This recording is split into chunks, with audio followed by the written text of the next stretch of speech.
Assalamualaikum warahmatullahi wabarakatuh. Jumpa lagi dengan Nara Kucing.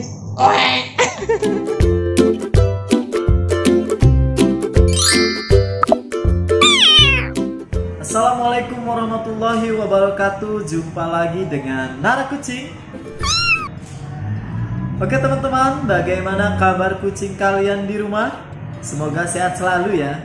Begitu juga dengan ownernya, semoga sehat selalu agar bisa menjaga kucingnya dengan baik di rumah. Teman-teman, di video kali ini saya akan bahas mengenai bagaimana cara kita merawat kucing ketika terkena penyakit virus ya, baik itu virus kaliki, distemper atau yang lainnya. Jadi di sini saya akan bahas tuntas mengenai bagaimana cara perawatannya, kemudian bagaimana cara kita untuk menyembuhkannya, kemudian apa saja yang harus kita berikan kepada kucing kita ketika kucing kita terkena virus ya teman-teman. Jadi teman-teman di sini silakan tonton videonya sampai dengan selesai ya, jangan di skip. Nah kemudian saya juga akan share obat-obatan yang saya akan jual juga ya teman-teman. Nanti saya akan sertakan linknya di deskripsi.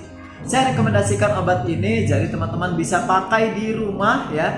Apa nama obatnya, kemudian bagaimana cara pakainya dan seberapa dosisnya, silakan teman-teman nonton video yang sampai dengan habis. Jangan lupa bantu subscribe, like, komen, dan share. Kemudian teman-teman juga bantu nyalakan notifikasinya ya.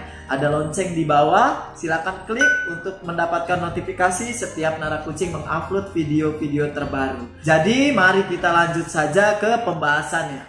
Check it out.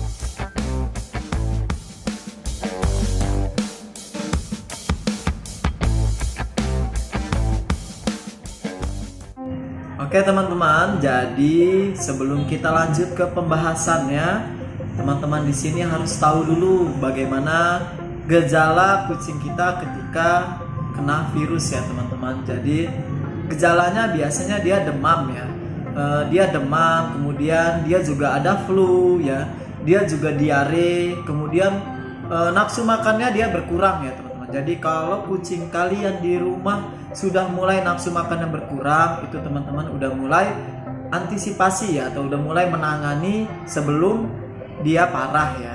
Nah kemudian gejala dari virus itu biasanya di pernapasannya ya, dia merasa sesak ya. Kalau kita pegang di bagian tenggorokan itu, dia langsung seperti mau muntah ya teman-teman. Nah kalau kucing kita sudah sampai di muntah kuning sampai berbuih, nah itu sudah mulai parah ya. Apalagi kalau dia sudah tidak mau makan sama sekali. Nah pasti teman-teman di rumah bingung kan bagaimana cara menanganinya. Yang pertama, kita jangan panik ya. Jadi kalau kucing kita sedang sakit, yang pertama harus kita lakukan ya, kita jangan panik dulu ya teman-teman. Kalau kalian dekat dari klinik hewan, kalian bisa langsung bawa kucing kesayangan kalian itu ke klinik hewan atau ke dokter untuk dikonsultasikan dan diperiksakan ya. Siapa tahu itu gejala lain atau bukan virus. Nah, jika memang sudah dipastikan virus ya, tidak cukup kalian hanya berobat di dokter hewan ya. Jadi kita tidak cukup hanya ke klinik hewan atau dokter hewan ya. Kita setelah ke dokter hewan terus kita merasa sudah berobat ini jadi sudah aman, dia sudah pasti sembuh. Tidak ya teman-teman. Jadi kembali lagi ke ownernya, kembali lagi ke pemiliknya, bahwa kitalah yang harus telaten merawatnya ya. Kalau kita hanya berobat di dokter, itu sama saja ya teman-teman. Dia juga butuh disuapin, dia juga butuh dirutinin minum obat. Kemudian ada beberapa nanti step-step, langkah-langkah yang harus kita lakukan agar kucing kita cepat sembuh ya. Nah jika di antara kalian ada yang belum bisa membawa ke klinik hewan atau ke dokter ya, dengan alasan yang misalkan belum punya uang ya, atau jarak dokter hewannya jauh ya dari rumah kalian, atau juga kalian belum mempunyai waktu untuk bawa kucing kesayangan kalian ke klinik ya. Nah nanti juga saya akan share bagaimana cara pengobatan dan perawatan secara mandiri ya teman-teman. Jadi ketika kucingnya pulang dari klinik hewan, nah teman-teman bisa melakukan apa yang saya sarankan ya. Yang pertama, teman-teman harus membeli madu yang benar-benar murni ya teman-teman. Nah madu murni ini bisa kita berikan kepada kucing kesayangan kita yang sedang sakit itu sebanyak 0,5 mili ya teman-teman, harus punya sepet juga di rumah. 0,5 mili 6 sampai 8 kali sehari ya. Jadi sesering mungkin tapi sedikit-sedikit ya. 0,5 mili sebanyak 6 atau 8 kali ya teman-teman. Untuk waktunya bebas sih teman-teman, bisa per 3 jam sekali atau 4 jam sekali ya. Kemudian teman-teman juga harus menyiapkan susu beruang ya teman-teman. Nah, kenapa Kak harus susu beruang? Karena ketika kucing kita terkena virus ya, nah mereka itu biasanya nafsu makannya benar-benar hilang ya teman-teman. Tapi ketika proses penyembuhan, mereka perutnya harus terisi ya teman-teman. Nah, jadi ketika mereka tidak mau makan, teman-teman paksa kemudian muntah, teman-teman bisa menggantinya dengan susu beruang ya. Biasanya saya kasih susu beruang itu 5 mili untuk kitten ya. Kemudian untuk adult atau dewasa itu 10 mili, 4 sampai 5 kali dalam seharinya ya teman-teman. Nah, kemudian jika ada makanan yang direkomendasikan dari dokter, nah itu teman-teman juga harus berikan, karena kita tidak bisa memberikan makanan yang biasa kita berikan. Kalau tidak, kucing kalian bakal sering muntah ya. Nah, itu bahaya, malah nanti dehidrasi. Kemudian teman-teman juga harus siapkan Pedialit ya. Pedialit ini biasanya hanya cukup 5 sampai 10 mili 1 kali atau 2 kali dalam sehari. Itu untuk mencegah dehidrasinya saja. Tapi jika kalian punya air kelapa muda, itu lebih baik ya teman-teman. Jadi air kelapa muda itu lebih cepat menghilangkan dehidrasi. Nah, kemudian apa makanannya biasanya Kak yang direkomendasikan atau yang saya sarankan? Nah, biasanya makanan yang saya sarankan itu kalian bisa beli Royal Canin Digestive Care ya, atau kalian juga bisa beli Hill's Urgent Care ya. Nanti saya sertakan gambarnya. Nah, teman-teman bisa membelinya di pet shop terdekat ya, atau di online shop ya. Nanti juga saya akan share link deskripsi untuk pembeliannya ya, jika teman-teman ada yang ingin membeli di online shop. Nah, mungkin di sini teman-teman ada yang muslim yang fanatik dengan pig oil atau minyak B2 ya. Nah, kandungan pada Royal Canin Digestive dan Hill's Urgent Care ini lumayan pekat ya teman-teman. Jadi jika kita terkena baju atau tangan, itu setelahnya kita harus mencucinya dengan syariat Islam dulu ya teman-teman. Tapi kalau sudah terkena baju itu kita tidak bisa memakainya lagi. Itu kalau kita di Islamnya. Nah, jadi saya sarankan jika teman-teman ada yang tidak mau membeli produk tersebut, teman-teman cukup rajin saja memberikan makanan basah yang benar-benar lembut, kemudian susu beruangnya jangan lupa, biar dia perutnya selalu terisi. Sebenarnya sih simpel ya teman-teman untuk menyembuhkan kucing kita ketika kena virus ini.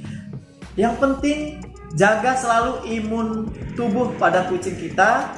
Dia bisa bertahan 3 sampai dengan 7 hari, itu sudah pencapaian yang terbaik, dan kesananya mereka akan sembuh dengan total ya teman-teman. Ada satu lagi yang saya sarankan, jika kalian di rumah punya bawang merah, kalian coba iris bawang merah kemudian letakkan di dekat tempat kucing kita tidur ya teman-teman. Nah, itu juga hal yang sangat efektif untuk mempercepat penyembuhan kucing kita ketika kena virus. Nah, teman-teman silakan lakukan di rumah, ikuti saran yang saya berikan. Insya Allah kucing kalian di rumah akan lekas sembuh ya. Yang penting kalian harus telaten merawatnya. Nah, untuk kalian yang tidak bisa membawa ke klinik hewan dengan alasan yang saya sebutkan tadi, kalian bisa membeli obat-obatan yang sangat saya rekomendasikan. Saya sudah sertakan di link deskripsinya. Nah, nama obatnya apa? Nama obatnya itu ada D1, D2, dan D3.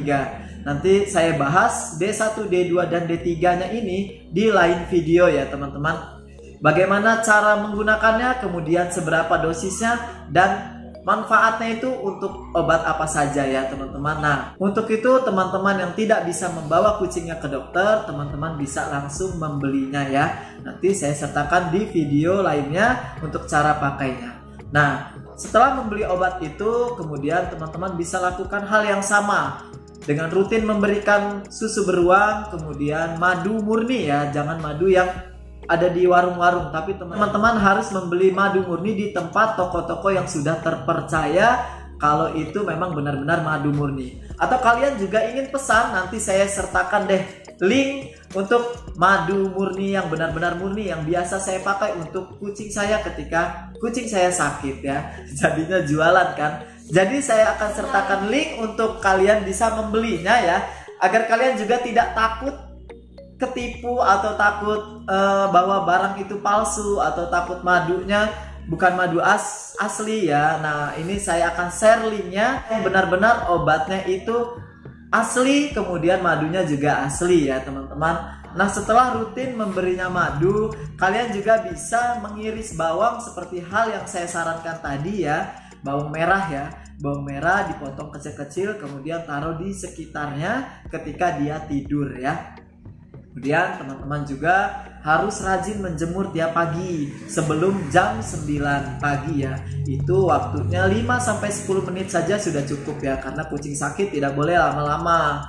Nah, ketika kucing kita sudah mulai membaik, baru kita bisa memberikan makanan perlahan dari wet food dulu, baru kita ke dry food. Jadi jangan kucing kita baru sembuh, baru mau makan langsung dikasih dry food. Jangan ya, kasihan pencernaan dia lagi nggak bagus ya. Nah, teman-teman juga harus rutin memberikan air kelapa muda untuk mempercepat proses penyembuhannya. Jadi itu saja yang bisa saya share. Kemudian teman-teman tinggal lakukan di rumah dengan telaten. Ingat, kembali lagi ke kita pribadi masing-masing. Kalau kita telaten, kemudian kalau kita sabar, kemudian kita merawatnya dengan kasih sayang, insya Allah kucing kita yang sedang sakit akan cepat sembuh.